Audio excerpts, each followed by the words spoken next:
I hate Power Director so much. Sup, Tubes? I'm Gravy Fries. Let's get into this video idea. Now, you're probably thinking, what I'm about to say is insane. Well, it is. My family came down. They're visiting. My brain, not knowing when to quit on the Randy Cunningham binge, thought, hey, like I know you're talking to your family and stuff, but you should totally load up Pranks for Nothing and pause it at that temple behind First Ninja. Yeah, what kind of normal person thinks to randomly pause to see what building is behind somebody while their family's visiting? Me, apparently.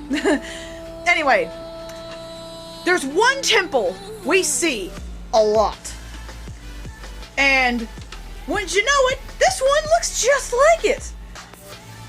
That's right. The temple behind First Ninja is the forbidden knowledge of the Shadow Warrior. No, I have not finally snapped. No, I have not finally lost my mind. It is, and I have proof. Okay? I have proof, and I have a theory to go with that proof. Now, for those who haven't seen Pranks for Nothing, 5-year spoiler, Randy goes into the Nomicon to see what it wants as he was about to pull a big prank on Bash, his comeback for, well, a lot of the crazy honker pranks he was doing. Not harmless, my butt. Anyway, it picks on episode aside. He goes into the Nomicon and it shows First Ninja, well, a temple behind him, and a samurai. He crosses the line and a rake hits him and he falls into the water. The lesson for the episode shows up. He who crosses the line has the furthest to fall. Now, that's obviously describing how if you go too far, if you cross the line, then you're gonna fall hard. I mean, it's in the title, furthest to fall. But the thing I originally thought, well, because it showed First Ninja had crossed the line and he was trying to warn Randy of the outcome. No. This is actually what happened. The Shadow Warrior has crossed the line. Now, if you guys have seen my first video, I believe the Shadow Warrior is one of the Norrisville Nine, the original 9 brothers who stopped the Sorcerer. Or, well, tried. And, yeah, he's a pretty messed up dude once you make that kind of connection. So, I do believe, going off of that he is the one who crossed the line in this situation. And that First Ninja was basically a victim in the whole thing. I mean, why wouldn't he back his brother up? So, you're probably wondering, well, what happened then? What did he cross the line on? Well, I believe there was a lot of things, really.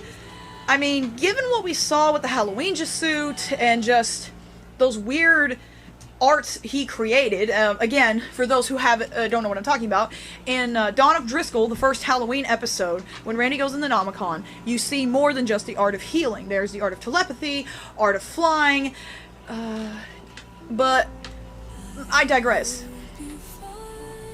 He made those abilities that are definitely unnatural, and, I mean, that's not even counting what the art of healing does. That's already a creepy thing on its own right. It's in a Halloween episode. Then you've got the Halloweenja. It's dark magic. And as Jim Martin said on my Instagram post, the snakehead that we see on the circles when the Halloweenja suit is forming around Randy in Let the Walk One In, that is the spirit of the Halloweenja. What does the snake stand for? Sin. I'm going into more biblical stuff, but yes, if we're going into the biblical things, the snake was the one who tricked Eve into eating an apple, thus ruining the Garden of Eden and bringing sin into the world. And what are snakes in other shows? Villains. So obviously, the snake would represent evil. So, going off that's the spirit of the Halloweenja, going off what snakes mean in general, that's again going into dark demonic magic. I mean, you have to cross the line to make that kind of stuff. It only makes sense. Back on topic a little more. The actual theory itself is, I believe this is how it went. He crossed the line a lot to make certain stuff, but he needed a certain ingredient for something he was making, some kind of spell. But it required something from a samurai.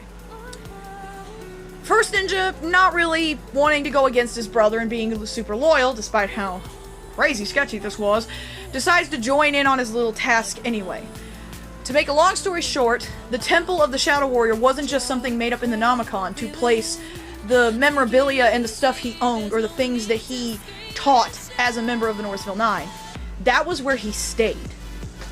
Again, going back to my first video, I believe he was a little bit estranged from the Northville Nine. So this is where he stayed. The reason First Ninja is showing us this temple behind him, and him dealing with the samurai, is he took the fall. But the thing is, he does deeply care for his brothers, despite the dark magic and the dark perspective he may have due to these situations. So, his fall for crossing the line was watching his brother get hurt because of him. The samurai found out, he was in his temple hiding away, First Ninja tried to protect him, and First Ninja took the fall. But that's really the best thing I can come up with. If you guys have any other ideas of what that could mean, or some other cool theories, you know I'm up for hearing it, okay? The Shadow Warrior has got me on a binge. Do not think I'm done with this guy. I have more ideas. See you guys later. Don't worry, you have not seen the last of this conspiracy theory, but